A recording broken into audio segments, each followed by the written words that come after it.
I deeply regret that the younger sister of the groom, Emma, is associated with our esteemed family. To be candid, someone like Emma, who has only graduated from middle school, is, in my opinion, a source of disgrace to our family. I believe she should distance herself from family gatherings and be mindful of her social standing when interacting with us. During the family representative's speech at the wedding reception, the bride's father, with a face turning bright red and an unpleasant grin, delivered a shocking statement that caught us completely off guard. My father, mother, and I found ourselves speechless, mouths wide open, as we never anticipated such words in front of everyone. Nath the groom rose abruptly from his seat, approaching the bride's father with a seemingly gentle smile. However, our family sensed an undercurrent of anger in his expression. As my brother raised his arm, I quickly stood up to intervene. Identifying myself as Emma Brown, employed at a locally renowned construction company, I shared my experience of adapting to a predominantly male environment. Despite the initial challenges, I developed good working relationships with the carpenters. The foreman, though strict, passionately passed on his skills to younger individuals. After everyone left the construction site, I reflected on these matters while drawing blueprints for the next task. Realizing I had been working tirelessly since lunch, I finished the blueprints in the evening. My stomach growled loudly, prompting me to review the completed blueprints once more. As I tidied up, preparing to head back to the company-provided apartment, I found sandwiches with a note from the foreman encouraging me to have a proper meal. Grateful for the gesture, I accepted the sandwiches and, securing the premises, returned to the apartment. While there, my smartphone rang unexpectedly, displaying my brother's name. Surprised, as we hadn't spoken in years, I nervously answered. He revealed the reason for his call. He had decided to marry his current partner. I understand you might be busy, but I really want you to come to the wedding. We haven't seen each other in so many years, and I've been thinking about it. It seemed like a good opportunity. What do you think? My brother spoke in a slightly nervous tone, and I replied, "Of course." He then smiled with great joy, warming my heart. After briefly updating each other on our recent lives, we reluctantly hung up the phone. Suppressing the feeling of nostalgia, I pondered the fact that I didn't know much about the person he was in a relationship with. However, I assumed he had already met our parents, and I could probably have a conversation with them about it before the wedding day. As I idly contemplated these thoughts, I couldn't help but feel happy. I decided to warm up the sandwiches the foreman had given me in the microwave and enjoyed my meal. The sandwiches that day seemed to taste even better than usual. A while later, I received the wedding invitation from my brother, and once the wedding date was confirmed, I talked to the foreman about taking some time off. After a brief pause, he gave me his consent. Relieved by his response, he chuckled and mentioned that there was a condition. It seemed there was a request for me to take on the role of a guest lecturer for just 3 days at a specialized construction school run by an acquaintance. He asked me to consider accepting this teaching role. Presumably, that person had requested the foreman to be the guest lecturer, and I was in a dilemma about my ability to handle the task. The foreman chuckled and said, "I'm telling you that you can do it, so go with confidence." His words gave me determination, and I nodded firmly. As promised, I arrived at the address provided by the foreman on the designated day and at the specified time. I found myself in front of a beautiful building, and to my surprise, the entire building was the campus of the specialized construction school. I couldn't help but look up in awe. I entered the building nervously and spoke to the receptionist. They directed me to a preparation room that had been set up for the guest lecturers. There, I was reviewing the content of my lecture when there was a knock on the door, and a man entered the room. I greeted the man with a puzzled expression, saying, "I'm Emma from the construction company." He stared at me as if assessing me, then let out a deep sigh. I see. Even though it's our prestigious specialized school, he couldn't easily share his skills. We talked about preserving tradition, and yet, I can't believe he's letting a woman in. Well, please do your best this time. I believe there are limited things women can do in this field. Frustrated by his words and intense stare, I stared back at the man and spoke up. Gender doesn't matter in any industry. Good work is achieved when individual personalities come together, making dismissive comments about women. Unnecessary. It's unacceptable that working in a specialized construction school is frowned upon. That's why this world doesn't change. Please don't impose rigid prejudices on the young people about to enter the world of architecture. Also, I won't just do it casually for 3 days. I promise to make those 3 days meaningful for the students. Having heard my words, the man let out a frustrated sigh, as if he couldn't tolerate women who assert themselves merely because they survived in a male-dominated world. He turned his back and walked away. I glared at his retreating figure, determined to deliver a lecture that would make the students look forward to the next one with burning passion. With that determination in my heart, I took my first step into the classroom for the lecture, successfully completing my 3-day stint as a guest lecturer. I left the specialized school with fond farewells from the students I had become close to. Deciding to provide a report, I returned to the construction company and informed the foreman about the content of the lectures I had delivered during those 3 days. I also mentioned the disrespectful remarks made by the person in charge on the first day. After listening to my story, the foreman took a moment to think and then simply said, "I see. It must have been tough." But there were no specific criticisms, which made me happy. I returned to my apartment, skipping with joy. Then came the long-awaited day of my brother's wedding. According to my parents, who had gathered at a hotel near the wedding venue the day before, my brother's fiancée was named Amy White. She worked as a nurse at the same hospital as my brother, responsible not only for taking care of hospitalized patients, but also highly skilled in assisting doctors in the operating room. Recalling that conversation, I made my way to the dressing room at the venue, finding the dress my mother had prepared. Seeing it, I burst into laughter. Though a bit bewildered by the fluttery dress, something I had never worn before, my skilled mother quickly took charge of my makeup and hairstyling. In no time, I found myself unable to look in the mirror, feeling too embarrassed to lift my face. After cooling my flushed cheeks and hearing compliments from my parents about how cute I'd looked, I made my way to the family waiting room. However, my attention was captivated by a particular man who was there, undoubtedly the person in charge of the specialized school. On that day, the man who had ridiculed me with a friendly smile, named Kenny White, approached us, revealing himself to be Amy's father. Despite my discomfort, I concealed it from showing on my face. I thought that our interaction would be limited to that day, and we wouldn't have any reason to speak in the future. Suppressing my irritation, I proceeded to greet him after my parents. However, either not realizing or choosing to ignore my discomfort, Kenny commented, "You look like a lovely young lady." This remark only increased my irritation. Though mostly in a position of listening to my parents' conversation and avoiding unnecessary interjections, Kenny asked about my education, and with a forced smile, I replied that I graduated from middle school and started working for personal reasons. For a brief moment, Kenny's smiling face turned slightly distorted, and I felt a cold stare. Observing his expression with a furrowed brow, trying not to be noticed, I saw him quickly return to a smile and say, "I see, that's interesting," before changing the subject. Despite the strange sense of unease due to that brief change in expression, my brother and Amy's wedding ceremony began. Amy was even more beautiful than I had imagined, and the pure white wedding dress suited her perfectly. My brother, dressed in a matching all-white tuxedo, looked incredibly dashing. Seeing them together made me smile warmly.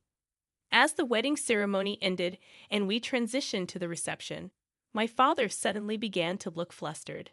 He explained that my brother had asked him to deliver the family's representative speech.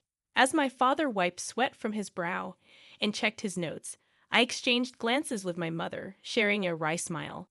The speech from the bride's family representative began before my father's turn.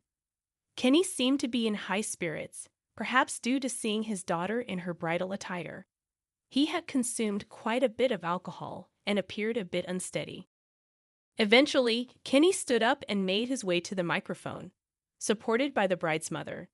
As I watched Kenny confidently standing in front of the microphone, despite being somewhat drunk, I couldn't help but chuckle, thinking he had a different air of authority compared to my father.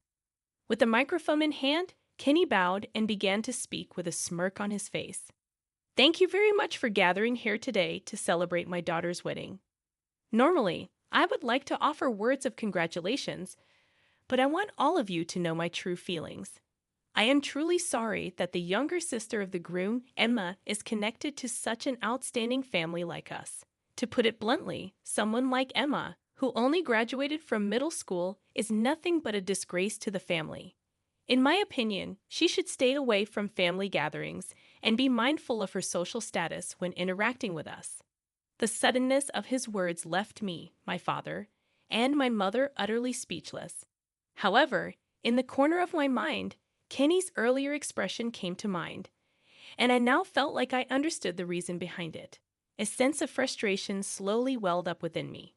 Then my brother, who stood up abruptly, approached Kenny with a calm smile.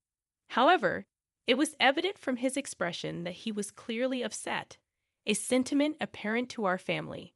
As I saw my brother approaching Kenny and raising his arm, I stood up to intervene and stopped. My brother maintained a fixed smile and calmly took the microphone from Kenny. Observing this, I halted my movement, and my brother began addressing Kenny. "I believe that a person who values connections with people, just like you, shouldn't be unaware. But just to confirm, do you know my sister's profession?" Kenny, not understanding the meaning of the question, mumbled, "Ha," and froze in place. Seeing his reaction, my brother continued, "Don't you know? You personally requested her as a lecturer at the specialized school, and you enjoy visiting old architectural structures like churches, right? Emma is a master carpenter involved in their restoration." Upon hearing my brother's words, Kenny started trembling and suddenly shouted angrily, "What? A woman as a master carpenter? Don't play dumb. Listen here. Being a master carpenter is a specialized and beautiful skill within the world of construction. There's no way a woman could handle such a role." As Kenny continued to make a scene, seemingly forgetting there were other guests at the reception, my brother maintained his smile and spoke once more. "What are you saying? Emma is a genuine master carpenter trained under the human national treasure, Mr. Herbert Smith. Are you really suggesting that she can't handle it just because she's a woman? Since you were the one who reached out to him in the first place, why don't you hear him out?" When my brother gestured towards someone, I looked in that direction and noticed the master carpenter sitting quietly in a less conspicuous corner. I was left speechless in astonishment. The foreman, who had been silent up to that point, grinned when he made eye contact with my brother and shot a piercing stare at Kenny. "You're in a position to guide the young folks who will shape the future of the construction industry, yet you harbor such twisted prejudices, Kenny. I had heard about what was said when our Emma went to teach at your school, but this is on a whole other level. Listen up. Whether it's a woman or a man doesn't matter. It's about leveraging each person's strengths to cooperate and become the best we can be. If you keep going on about how it's a man's world, you'll be left behind by the times. And by the way, I'm pretty sure I made myself clear during the discussion about the teaching assignment. I said the best apprentice for this task is available. You think I'm underestimating things? If anything, from where I stand, you're the one underestimating us."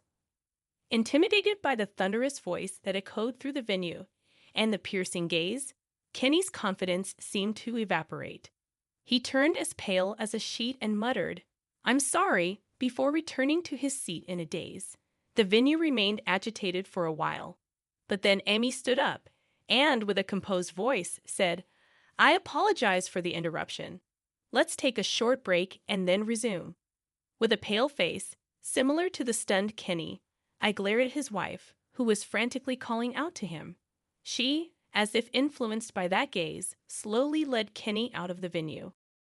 When the reception resumed, Amy's parents were no longer present, but she had a refreshed expression that gradually lifted the atmosphere in the venue. In the end, we were able to close it with smiles. Afterward, As the foreman was about to leave the venue, I stopped him and asked about the situation. He explained that despite being asked several times and having a brief conversation, Kenny had knelt and requested him to attend his daughter's wedding, so he reluctantly agreed to participate. When I murmured that it would have been nice if he had told me we were attending the same wedding, he scratched his head with a reluctant look and said, "I didn't think there was any need to say it. Anyway, that guy probably just wanted to somehow establish a connection with me." However, even though it was by chance, the fact that he helped me remains unchanged. So I lowered my head and said thank you. The foreman, with a wry smile, replied, "I've always tried not to treat people differently just because they're women." But when he said something like that, just then, my older brother arrived and lowered his head to the foreman, saying, "Thank you for responding to the sudden act." The foreman responded, "She is my top disciple, so being silent when someone goes that far is just unreasonable." Patting my head, I vaguely remembered the past as I felt the size and warmth of his hand. I was captivated by the work of a carpenter during elementary school. Whenever I had unpleasant experiences and needed to calm my feelings, I visited an old church. During one of those visits, I came across the foremen who were repairing that church, and that's how it all began. Watching their work, I was completely captivated by their beautiful craftsmanship. From then on, I started researching the history of old buildings and sought out books about carpentry techniques. As I grew up, I sought to become an apprentice to a master carpenter specializing in old-style construction and learn the craft to become a top-notch carpenter myself. Naturally, my father strongly objected, saying it would be difficult for a woman and that there were more suitable places for me to work. Despite his objections, I continued to persuade my parents day after day. One day, defeated by my father's arguments, lying face down on my bed, my mother came into my room. Sitting at the edge of the bed, she gently stroked my head and said, "I understand that becoming a carpenter is a challenging path and I won't oppose it. But you'll have to show your determination to your father." Feeling that this was the only path for me, I visited the construction company and asked the foreman to take me as his apprentice. Initially turned away from a place where women weren't traditionally allowed, I persisted for several months, waiting for the foreman to come out and bowing my head. During the winter of my second year in middle school, after numerous attempts at pleading, the foreman finally burst into laughter. He walked towards me, surprising me, and said, "I'm going to visit your parents right now," on the day when the foreman actually came to our house. My parents were bewildered, but the foreman bowed deeply in front of them, stating, "This young woman will surely become a top-notch carpenter someday. I can see a burning passion in her eyes. Please believe in me and entrust your daughter to me." Saying so, the foreman looked at me with a kind gaze and gently placed his hand on my head. Even though my father still seemed reluctant, my mother, with tears welling up in her eyes, said, "Please take care of her." Seeing this, my father also lowered his head towards the foreman, holding back tears. My older brother, who had witnessed many arguments between me and my father, looked at us with an indescribable expression, a memory that I still vividly recall to this day. However, while I was determined to take the first step towards my dream, the days that followed were by no means filled with only enjoyable moments. After graduating from middle school and with my parents' permission, I moved into the apartment provided by the construction company and began learning the job. At first, I was often assigned to site cleanup, which was extremely physically demanding, and I struggled to keep up with my senior colleagues. Every time the work was delayed because of me, there were many instances where my senior colleagues got angry, saying things like, "This is what happens with women," or "Don't come here with half-hearted determination." Nevertheless, I didn't let it discourage me. I continued to watch and learn from the foreman and my senior colleagues' techniques, occasionally receiving guidance from the foreman himself. Before I knew it, I had grown to the point where I was entrusted with tasks alongside my senior colleagues. They began to acknowledge my skills more and started to smile and interact with me more. Finally, I started to find enjoyment in my work. I had thought that it would take much longer to earn the foreman's recognition, But just a while ago, he clearly stated that I am his top disciple. I was so happy and grinning, but then he reminded me not to get too carried away, saying there's still a lot to learn. It felt like the usual foreman had returned, and I couldn't help but straighten my posture. Watching the exchange between me and the foreman, my older brother chuckled and looked at me straight in the eye. Emma, there's something I've wanted to say for a long time. Seeing you face your dream of becoming a carpenter head-on and working hard to make it a reality, it made me realize that I could do more. It inspired me to strive for the highest I could reach in my own studies, which led me to become a doctor and help many people. I believe that if I hadn't witnessed your determination that day, I would have lived a much less fulfilling life. So, thank you truly. As he said this, I tightly squeezed my brother's outstretched hand while trying to hold back tears. It felt like a warm sensation was flowing into my heart, and both our parents and the foreman were watching us, brother and sister, with kind eyes. In the end, after that incident with Kenny and the fear of upsetting the living National Treasure foreman, Kenny experienced his first setback. Having never faced failure before, having graduated from a prestigious university, he struggled to bounce back from it and eventually decided to step down from his position as chairman of an educational institution, passing it on to his successor. Amy shared this with me when she came to apologize to me again. She was apparently fed up with her father, who was obsessed with academic achievements, and her mother, who accommodated that mindset. So when I saw Amy laugh confidently and declare that she was cutting ties with them, I couldn't help but exchange a knowing smile with my brother, both of us chuckling. I continued to learn the craftsmanship of a carpenter under the foreman while working harmoniously with my senior colleagues. However, in reality, I have taken on another job. It's a job that the school formally requested after receiving requests from students who had previously taken special lectures. I teach carpentry techniques at a construction-focused vocational school twice a week. Both jobs are fulfilling, and I am currently leading a very satisfying life. One day, when I reported about my work at the vocational school, the foreman suddenly burst into laughter with a joyful expression on his face. If I hadn't met you, I probably wouldn't have allowed women on the construction side even now, and I never even thought about passing on my skills to people with such different aspirations like this. You're the one who changed me. Watching the foreman laugh like that, I couldn't help but smile, and I felt a warmth spreading through my heart. I thought to myself that it was